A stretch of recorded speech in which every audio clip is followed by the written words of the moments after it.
Hello, Gita বলছি। হ্যাঁ বল। তা হঠাৎ ফোন করেছিস কেন? কোনো হেল্প লাগবে নাকি? নিশ্চয়ই হাত পাততে ফোন করেছিস। ইনিয়ে বিনিয়ে বলবি দিদি হাতে একদম টাকা নেই, একটু টাকা ধার দিবি।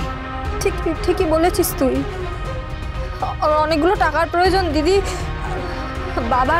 বাবার টেস্টের জন্য অনেকগুলো ডাক্তার টেস্ট করতে বলেছে, তাই জন্য অনেকগুলো টাকার প্রয়োজন। আমার হাতে কোনো পয়সা নেই কিছু টাকার জন্য। তাহলে এক কাজ করি, আমি বরং মেজো কাকামণির সাথে কথা বলি। ওনার অফিসে না অনেক লোক নিচ্ছে। তুই যদি অ্যাপ্লাই করিস তাহলে আমি ওনার সাথে কথা বলে দেখতে পারি। আজ বুঝতে পারছি গীতা যে তুই গণেশ গাঙ্গুলির মেয়ে। একটা বেকার, একটা ইউজলেস অ্যাডভোকেট, একটা কালো কোট পরে ঘরের খেয়ে বনের মুষ তাড়াস। যা এবার একটু চাকরি বাকরি কর, ওই চাকরির টাকায় বাবা মাকে খাওয়াস, তারপর বাবার চিকিৎসা করাস।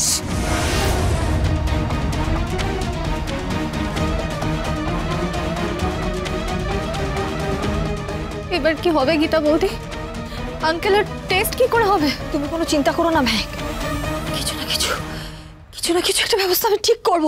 যা হচ্ছে সব আমার জন্য হচ্ছে সব।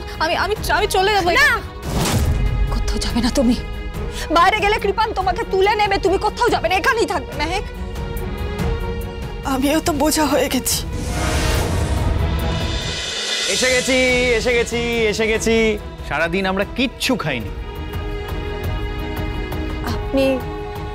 আপনিও কিছু খাননি?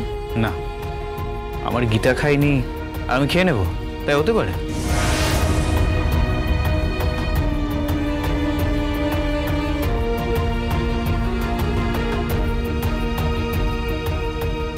পদ্ম খাও, ম্যাক খা।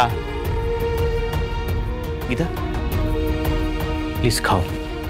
না স্বস্তিক বাবু, আমার বাবা এখন কিছু খায়নি।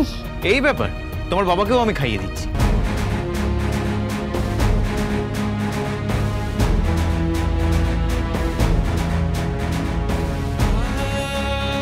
বাবা খেয়ে নিন।